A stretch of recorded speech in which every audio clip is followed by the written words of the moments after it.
Imagine a healthcare system where, say, your wearable device flags a potential health issue to your care team, maybe even before you notice the symptom yourself. Hmm. Picture a hospital that can predict patient surges with, well, uncanny accuracy, ensuring the right specialists, the right supplies are exactly where they need to be, precisely when they're needed. Right. Now, this isn't just futuristic speculation, is it? It's the dramatic, rapid transformation happening in healthcare right now, really propelled by digital technologies. It really is. The scale is huge. We're seeing billions invested, these vast data streams flowing, and care being reimagined in ways that, would have seemed impossible just a few years back. Absolutely. It's complex, it's moving incredibly fast, and for anyone navigating the health sector today, understanding this shift, well, it's absolutely essential, isn't it? Couldn't agree more. This is The Deep Dive, the show where we take a stack of sources, the latest research, cutting-edge analysis, real-world reports, and we try to distill the crucial knowledge and insights specifically for you. Yeah, cutting through the noise. Exactly. We act as your expert guides through this, well, often dense information landscape, helping you get truly informed. And today, we're tackling the fascinating, sometimes pretty challenging world of digital health and its impact on how healthcare is delivered. The big topic. It is. And joining us is an expert uniquely skilled at synthesizing diverse information and, importantly, bringing clarity to rapidly evolving fields like this one. He's really the perfect guide for the material we've gathered today. I'm delighted to welcome Prof. Mo Imam. Thank you. It's a genuine pleasure to be here and, yeah, to delve into this truly critical and dynamic area. The pace of change is just, well, it's extraordinary. Okay, let's start unpacking this then. Based on the material we've looked through, what's the kind of foundational shift that digital technology is driving in healthcare delivery? What's the core impact we need to grasp right at the start? What stands out immediately from the sources, I think, is that this isn't just about upgrading existing systems. Not at all. It's a fundamental departure from the traditional models, which, let's face it, have often been organized primarily around the institution, the hospital, the clinic itself. Right, the bricks and mortar. Exactly. The move is decidedly towards a far more patient-centered paradigm. The material really highlights how recent global events, particularly the pandemic, acted as this powerful catalyst. Yeah, that accelerated things massively. Hugely. It significantly sped up the adoption of things like remote consultations, digital monitoring, and it really pushed the entire system towards designing care pathways, designing models explicitly around the individual patient's journey, you know, and their specific needs. Rather than just fitting them into the old structures. Precisely. Rather than simply fitting patients into the existing structural constraints of the healthcare provider, it's a real shift in thinking. And within this shift, a term that pops up frequently is smart hospitals. Now, this concept, it seems to imply much more than just installing shiny new equipment, doesn't it? It does. What, according to the sources, are smart hospitals really aiming to achieve? Absolutely. Yeah. The sources define smart hospitals, not just by their technology footprint, you see, but by their strategic intent. The core aims are demonstrably about enhancing patient safety Okay, safety first. and creating a truly patient-centered experience. It's about a deep integration of advanced technologies. Think big data, artificial intelligence, IoT, all the buzzwords. But crucially, it's about integrating robust governance structures alongside that technology. So tech and governance together. Exactly. The aspiration is to create systems where technology isn't just bolted on, but it's an intrinsic part of a holistic ecosystem. One designed to optimize the entire patient journey, the clinical outcomes, while proactively addressing these systemic issues, like reducing adverse healthcare events, which are still, a significant concern globally. That focus on patient safety and the experience, that's really powerful.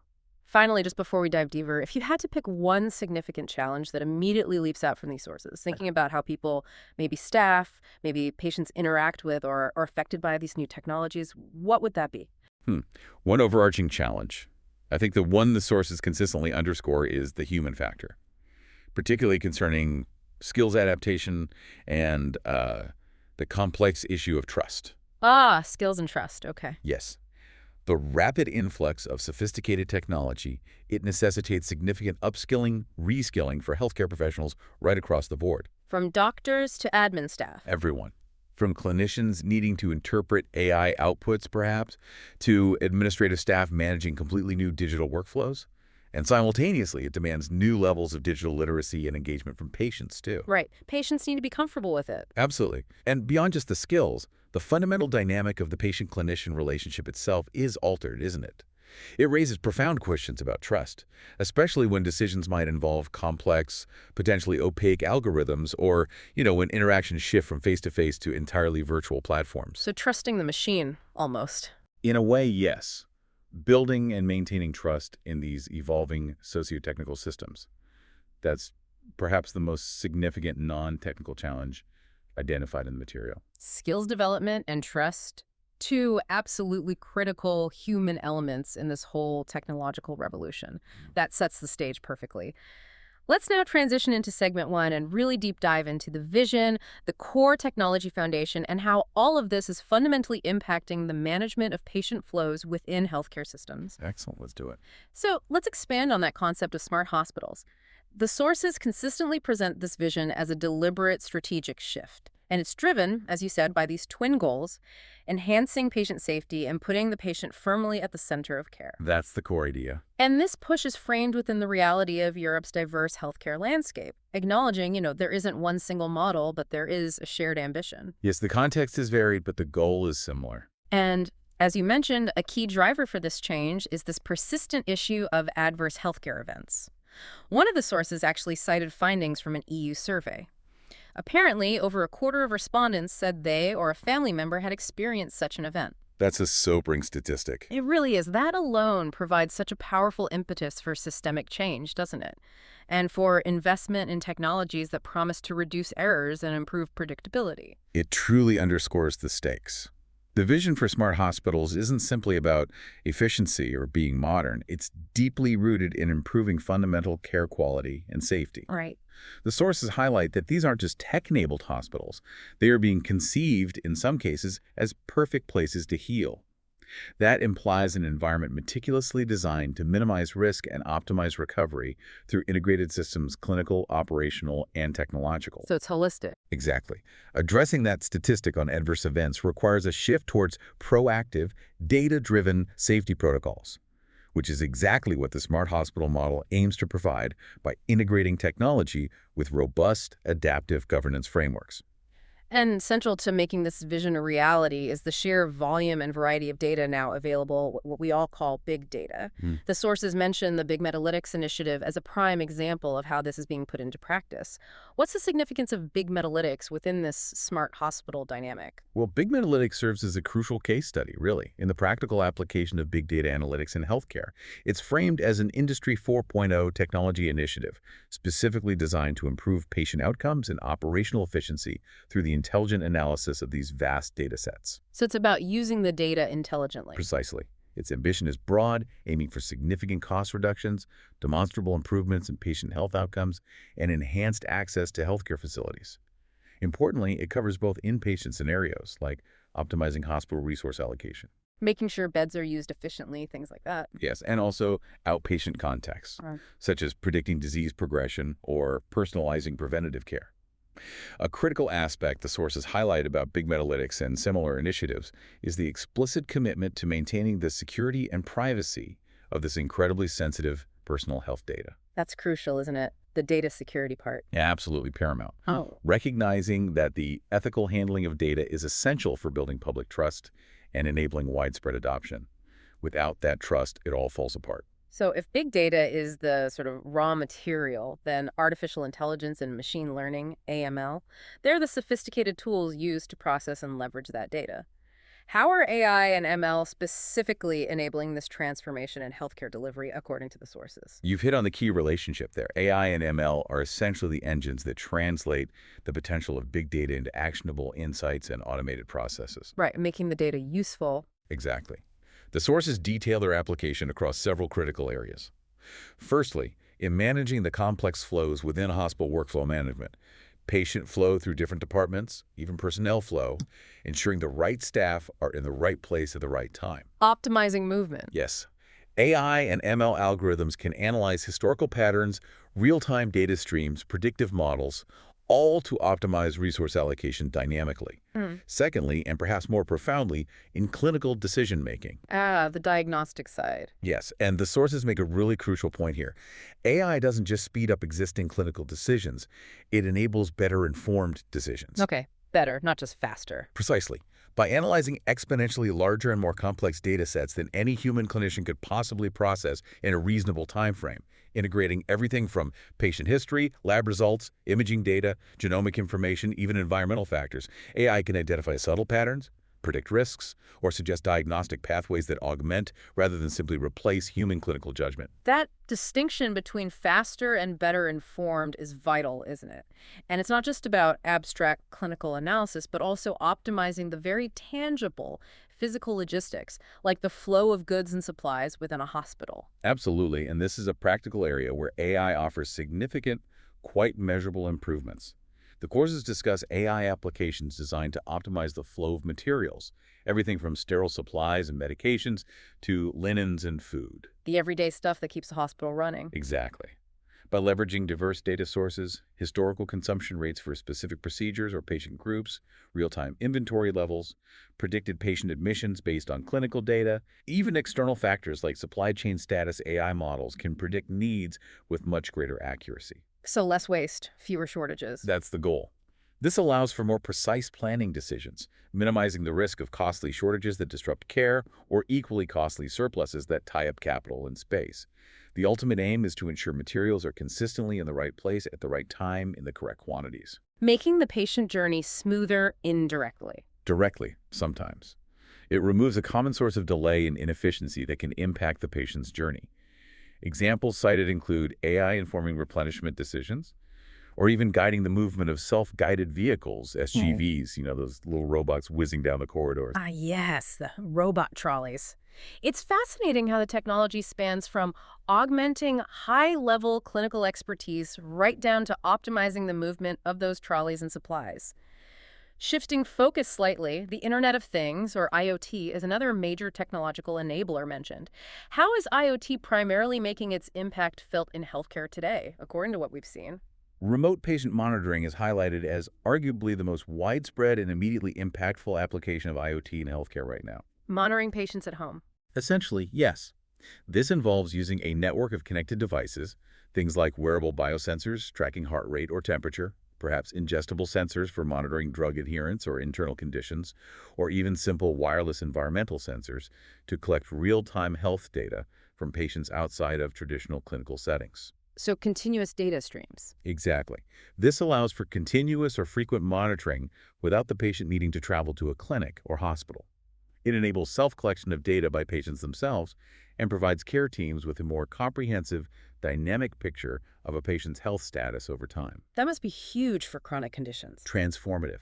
For outpatient care, particularly for those with chronic conditions, this is a game changer. It allows for earlier detection of issues, more timely interventions, and a significant reduction in the burden of frequent travel for routine checks. That ability to monitor patients remotely links seamlessly into the next critical area the sources explore: managing patient flows within the increasingly complex hospital environment. Patient logistics is described as managing these processes and journeys, integrating flow concepts with capacity management. Can you elaborate on that view? Yes, this framing views patients less as static occupants of hospital beds and more as flow units moving through a complex network of interconnected processes and departments. Patients as flow units. Interesting terminology. It is, but it helps conceptualize the movement. Yeah. Patient logistics in this context is the discipline of designing, analyzing, and managing these often nonlinear journeys. It's about integrating the principles of flow, understanding how things move through a system, identifying constraints, optimizing throughput with robust capacity management. Making sure the system can cope. Precisely. This means ensuring that the different functional units within the hospital, from A&E to radiology to surgical theaters and inpatient wards, are coordinated. The aim is to structure these interconnected processes to avoid suboptimization in one area, negatively impacting the overall flow, and to ensure the entire system is oriented towards delivering value defined as improved patient health and well-being as efficiently as possible. And technology is providing very specific tools to help improve these complex flows. What concrete examples are mentioned in the sources? The sources give several compelling examples. Telemedicine, as we just touched on, is a key one, particularly useful for managing the flow of chronic patients by reducing their need for in-person visits, which frees up clinic capacity. Right. Real-time information systems can display queue lengths and estimated waiting times, helping manage patient expectations and potentially redirecting flow based on the current load. Like airport departure boards, but for hospital waits. Something like that, yes. Advanced systems can even suggest path adjustments for patients within the hospital based on real-time departmental capacity, maybe rerouting them to less congested areas if it's clinically appropriate. Clever. There are also examples of technology suggesting prescriptions based on patient data and symptoms, streamlining clinical workflow, or using patient tagging and location data to actually map and analyze patient journeys, revealing bottlenecks and inefficiencies that traditional methods might completely miss. This focus on managing flow units and processes, it sounds very much like principles from manufacturing or logistics being applied to healthcare, doesn't it? It does. The sources indeed discuss the concept of production and capacity planning, or PCP, applied specifically to hospitals. How does this hierarchical planning approach work in a healthcare setting? That parallel is exactly right. Hospital PCP adapts industrial PCP principles to the unique demands of healthcare. It operates across a hierarchy of planning levels, each with a distinct scope and time horizon. Different levels of planning. Yes. At the strategic level, you're planning years ahead, making decisions about overall service offerings, major infrastructure investments, broad capacity requirements based on long-term demand forecast. The big picture stuff. Exactly. Then the tactical level operates over months or maybe quarters, focusing on scheduling things like operating theater blocks, allocating staffing levels to different units, managing supply chain flows over the medium term. More operational, but still looking ahead. Right. And then the operational level is the most granular, dealing with daily or even hourly adjustments, managing patient admissions and discharges, assigning specific staff to shifts, reacting to real-time events in A&E or the ICU. The day-to-day firefighting sometimes? Sometimes, yes. But the core function across all these levels is identical, matching the available resources, the capacity with the anticipated demand, both current and forecasted. The key challenge, of course, is ensuring coherence and alignment between these different levels and across all the various clinical units. And despite these planning efforts, bottlenecks seem to be a persistent challenge in hospitals. Where do the sources identify these common pinch points in patient flows, and why is balancing plans across different units so crucial to address them? Yes, bottlenecks are a recurring theme. The sources list several common ones that tend to constrain overall hospital throughput. These typically include emergency departments, often due to unpredictable demand. A&E queues, we all know those. Indeed. Radiology departments, where equipment availability and staffing can be limited. Intensive care units, with their high resource intensity. Operating theaters, due to complex scheduling. The simple availability of inpatient beds is often a bottleneck. And frequently, patient outflow, just getting patients safely and efficiently discharged. Getting people home smoothly. Exactly. The capacity in these areas often acts as the limiting factor for many patient journeys. Now, the crucial point the sources make is that different clinics or departments might develop their production plans in isolation, focusing only on optimizing their own efficiency. Working in silos. Precisely. If these individual plans aren't carefully balanced against the forecasted common capacity in these shared bottleneck resources, making sure, for example, that surgical planning aligns with anticipated ICU bed availability, or that A&E admissions don't completely overwhelm downstream units, the result is sub-optimization across the whole system. So one smooth department doesn't mean a smooth hospital. Not at all. One department might operate beautifully, but bottlenecks upstream or downstream create queues, delays, and uneven flow rates throughout the entire hospital. It needs coordination. It sounds incredibly challenging to orchestrate all of that effectively. What specific difficulties are highlighted in the sources regarding the evaluation and management of these complex patient flows, particularly in how data is used or perhaps misused? This is a really critical insight from the sources, I think, one that potentially represents a significant blind spot in traditional healthcare management. Oh, what's that? Well, a major challenge identified is inconsistent variable selection and a fundamental difficulty in integrating data across disparate units or clinics. Different departments might track different metrics, use incompatible systems. It makes it incredibly hard to gain a comprehensive real-time view of patient flow across the entire hospital. Fragmented data. Yes. But perhaps even more problematic is the over-reliance on average, measures things like average length of stay, average waiting times, average bed occupancy. But aren't those standard metrics? They are, But the sources argue emphatically that focusing solely on these averages is misleading. Why? Because these metrics are often results of upstream processes and decisions. They are lagging indicators. They don't provide the necessary granularity or insight to manage the inherent variation in upstream patient flows. Ah, so averages hide the variation. Exactly. The key message is the need to monitor and analyze not just the averages, but the variation and the covariation between different process variables.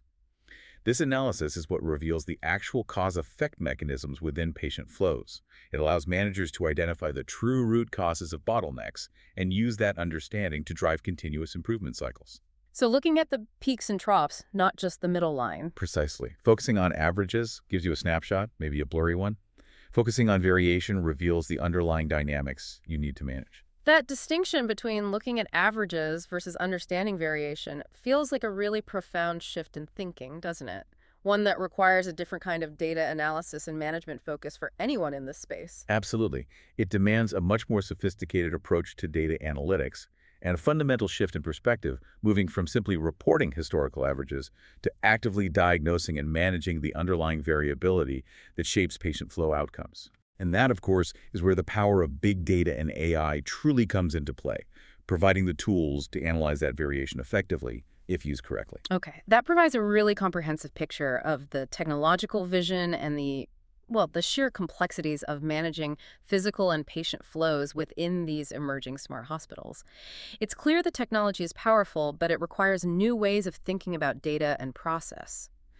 Let's now transition to segment 2 and explore perhaps the most intricate part of this transformation, the human and organizational dimensions. We'll delve into quality, innovation, and the absolutely critical ethical considerations raised by these advancements. Good plan. The human side is essential. Welcome back to the deep dive. We've just explored the technological foundations and the intricate challenge of managing patient flows in the digital healthcare landscape. Now let's turn our attention squarely to the people involved. The sources talk about people management being repositioned by technology. Now this sounds like more than just updating HR software. How does this differ from a more traditional view of human resources? It's a significant evolution, you're right. It moves well beyond the traditional view of HR technology as merely a support function for administrative tasks like payroll or recruitment processing. Just making HR admin easier. Exactly. The sources, citing scholars like Strohmeyer, argue that the strategic role of HR technology is now seen as being directly based on its potential to create value for the entire organization through digitization. So HR tech as a value creator. Precisely. This means leveraging advanced technologies, AI, cloud platforms, ubiquitous computing, not just to make HR processes more efficient, but to fundamentally reshape the workforce itself, enable new service models, and unlock strategic potential. It's about using technology to redefine how talent is managed, developed, and engaged, to drive organizational performance and innovation in this digital age. That potential for value creation is exciting, but the sources also raise a significant challenge linked to this, the concept of an impermanent labor market within the health sector driven by this technological development. What does that actually imply for healthcare professionals and the workforce? This is a critical point, with really profound implications for workforce planning and individual careers.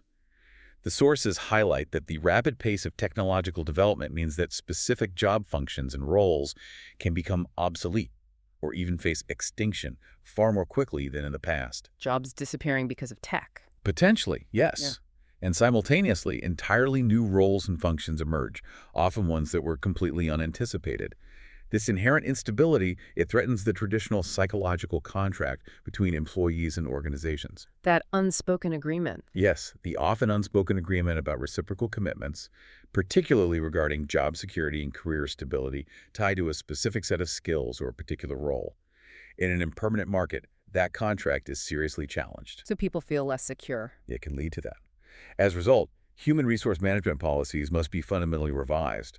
The focus shifts from managing stable job roles to managing a dynamic, adaptable workforce. Adapting to change constantly. Exactly. This requires aligning the organization's structure, processes, and overall strategy with key HR domains like resourcing, attracting, and acquiring talent with adaptable skills, developing, prioritizing continuous learning, reskilling, upskilling, and trust.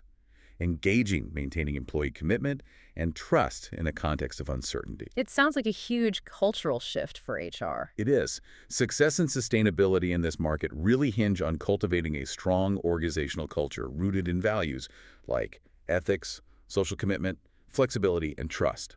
These provide a stable anchor for staff navigating constant change. So it's a complete rethinking of the employer-employee relationship in the face of this tech disruption, moving towards managing adaptability rather than static roles. And this is where the field of psychology becomes increasingly relevant. Is that right? Absolutely. Psychology is identified as having an essential and frankly growing role in this digital transformation. Why specifically psychology? Well, as the discipline focused on understanding human behavior, cognition, and mental processes, psychologists are uniquely equipped to address many of the core challenges introduced by health technology. This is particularly true regarding the impact on mental health. For both patients and staff. Both. For patients adapting to new modes of care, and for healthcare professionals facing rapid change and potential job displacement or role transformation.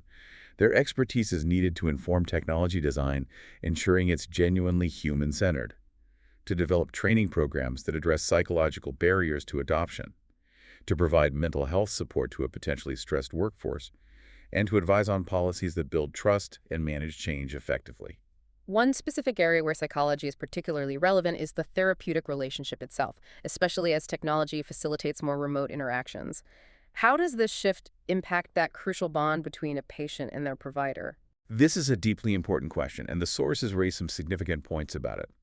The traditional therapeutic relationship, whether it's in medicine or mental health, relies heavily on in-person elements, doesn't it?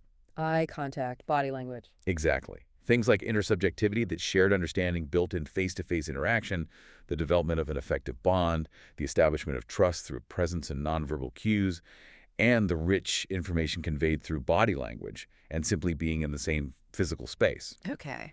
Moving these interactions online fundamentally alters these dynamics. The absence of physical presence, the potential for technical glitches, the filtered nature of online communication. It can impact the depth, the spontaneity, the nuance of the interaction. It's just...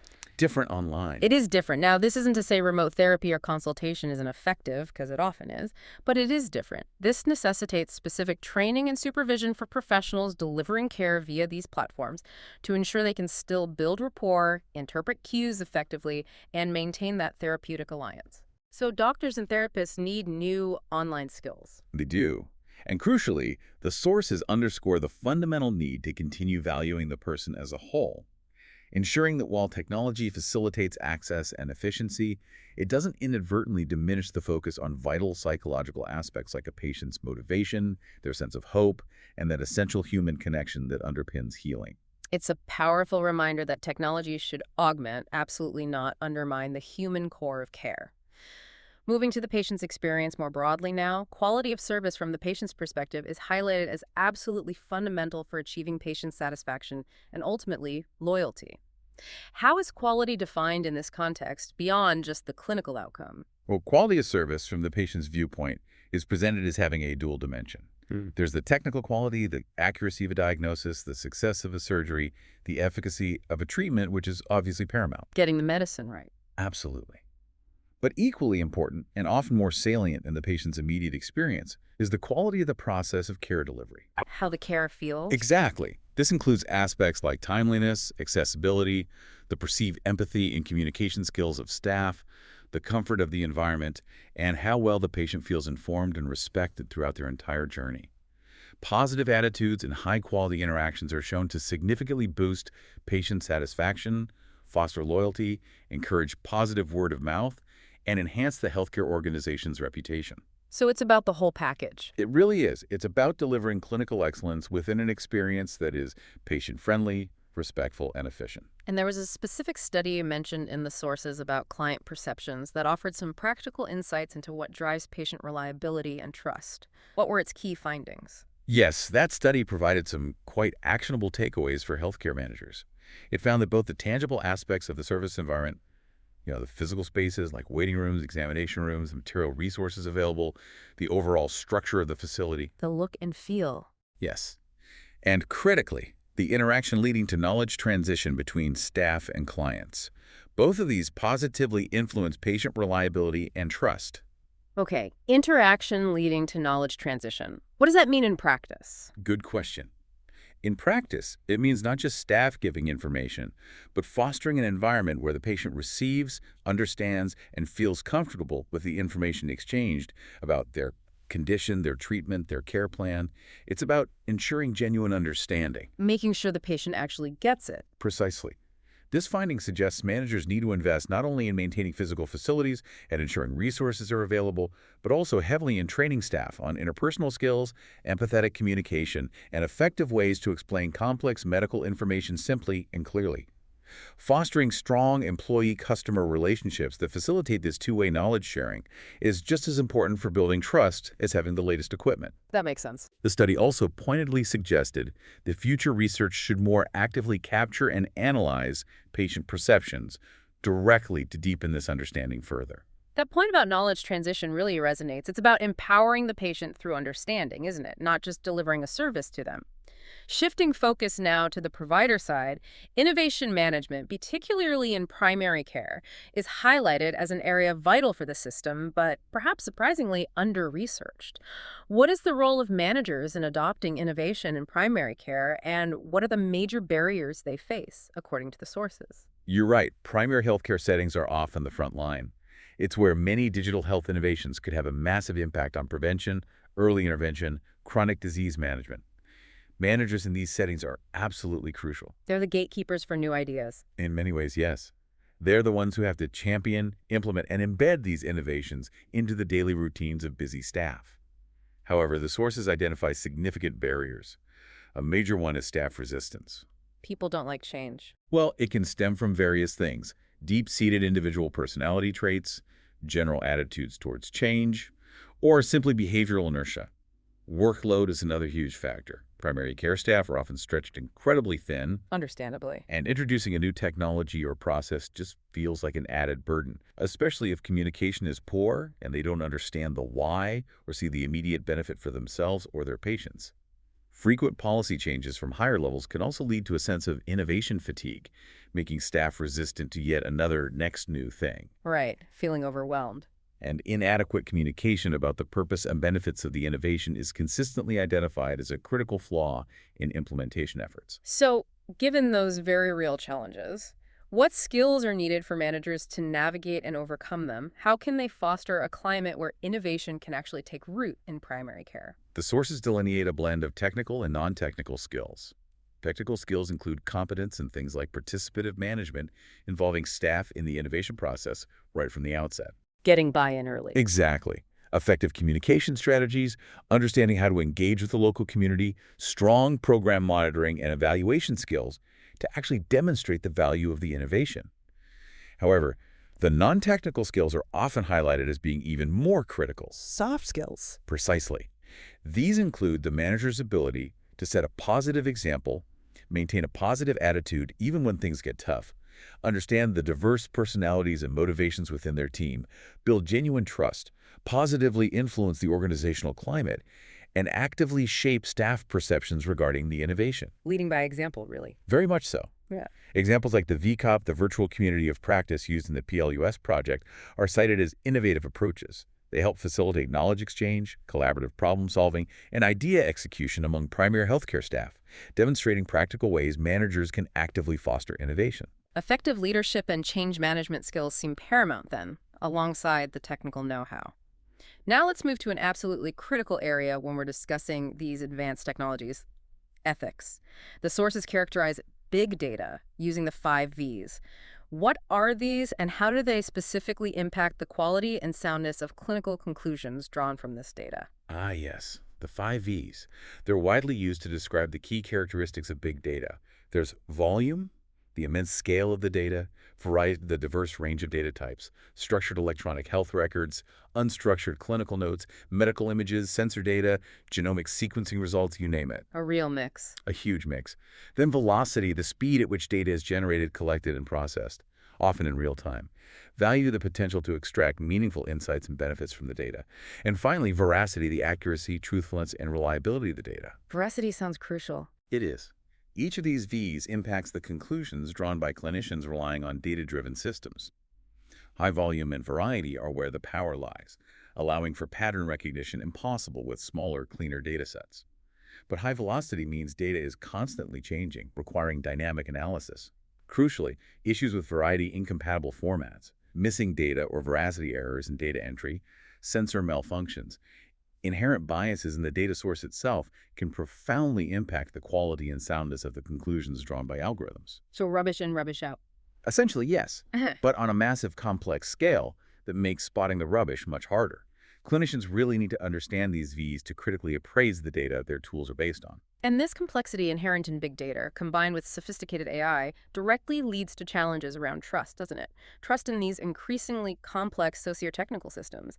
How does the traditional patient-clinician trust relationship evolve or become challenged in this new environment? That's a key tension.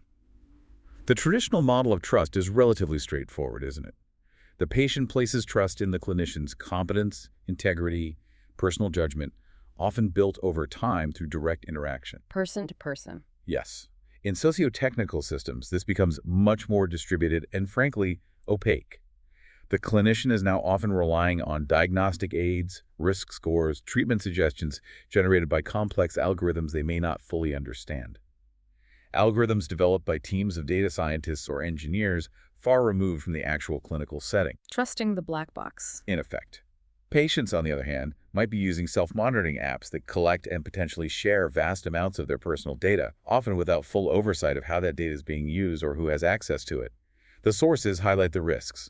Patients losing transparency and control over their own data flows, and clinicians potentially over-relying on or misunderstanding technology, treating an AI suggestion as an automated directive rather than a tool to inform their own expert judgment. So trust becomes fragmented. Exactly. Trust is no longer just person to person. It involves trust in algorithms, in data security protocols, in distant developers, in the system as a whole, and that's much harder to build and maintain. That opacity of the technology, particularly AI, is clearly a major ethical concern. How can healthcare address this black box problem? Is there a way to make it more transparent? Well, that's precisely where explainable AI, or XAI, comes in. XAI is a field dedicated to developing AI models and frameworks that are not only accurate in their predictions or classifications, but can also provide understandable justifications or insights into how they arrived at a particular conclusion. Making the AI explain itself. In essence, yes. The goal is transparency, fairness, and accountability. For clinicians, XAI is vital. It allows them to validate an AI's suggestion against their own clinical knowledge, understand the factors the AI weighted most heavily, and crucially, be able to explain the basis for a diagnosis or treatment recommendation to a patient. That helps build confidence and trust. And potentially helps the clinician learn too. Absolutely. XAI can serve as a valuable learning tool, helping clinicians gain new insights by showing patterns they might not have perceived otherwise. But the sources stress that just developing XAI isn't enough. Ethical frameworks are needed that specifically consider how the end users, the clinicians, and patients react to and trust these technologies. How people actually use the explanations. Right. Simply providing an explanation might not be sufficient if it's too technical or arrives too late in a critical situation. The Beauchamp and Childress 4 principles, autonomy, beneficence, non-maleficence, justice, are mentioned as a relevant framework, but the sources also acknowledge criticisms about their practical application in the rapid fire. Complex decisions often demanded in clinical practice. It highlights the need for ethical considerations to be deeply embedded in the design and implementation phases, not just an afterthought. It's clear that the ethical challenge isn't just about the tech itself, but how it integrates into human workflows and relationships. What about blockchain technology? What potential and challenges does it present for healthcare, according to the sources? Blockchain, known for its decentralized, immutable ledger technology, it does hold significant promise, primarily in areas requiring secure verification and data integrity. Like verifying identities. Exactly. The sources highlight its relevance for verifying identities. For example, ensuring that a clinician accessing patient data is genuinely who they say they are, or that a patient is accurately identified. This is particularly valuable in managing professional credentials. Traditional processes for that can be notoriously costly, time-consuming, and cumbersome, as the sources mention. Blockchain could streamline this significantly. And for patient data. It also offers a mechanism for securely aggregating siloed patient data from various sources, different hospitals, clinics, wearable devices, into a unified, yet still decentralized record. This could be used for research, quality control, or simply enabling a more complete patient view for clinicians, while potentially giving patients more control over who accesses their data. Sounds promising, but what are the hurdles? Challenges remain, definitely. Implementing blockchain requires significant patient engagement to understand and consent to its use. It requires improving digital literacy across the board and fundamentally building trust in these virtual distributed systems. The sources note that trust in virtual care environments is currently lower than in traditional settings, which is something blockchain adoption would need to overcome. Building that trust again. Always. They also suggest a principle for executives considering such network-wide technologies. Think we versus I, recognizing that the benefits of blockchain in healthcare are maximized when implemented collaboratively across the network of providers, not just within one organization's walls. Thinking we versus I, that seems like sound advice for any interconnected system, really. Finally, let's briefly touch upon design thinking as a strategic approach in healthcare. How does this fit into the bigger picture of digital transformation? Design thinking is presented as a crucial strategic approach because it places the human user, whether that's a patient, a clinician, or administrative staff, right at the very center of the development process. Human-centered design. Exactly. The sources explain that design here isn't just about aesthetics, how things look. It encompasses both the creative process of defining problems and generating solutions, and the outcome itself. It's inherently transdisciplinary, bringing together people from various fields. Its value in healthcare transformation lies in its iterative, human-centered nature. Iterative. So lots of testing and refining. Yes. It focuses first on deeply understanding the needs, experiences, and pain points of the users before even starting to develop solutions. This involves empathizing with users, clearly defining the problem from their perspective, brainstorming solutions, prototyping potential designs, and rigorously testing them with actual users, repeating the cycle until the solution truly works for the people who will ultimately use it. So you avoid building tech nobody wants or can use properly. Precisely. This approach is vital for ensuring that new digital technologies and systems actually improve quality, safety, efficiency, and the overall experience of care, rather than inadvertently creating new frustrations or usability issues.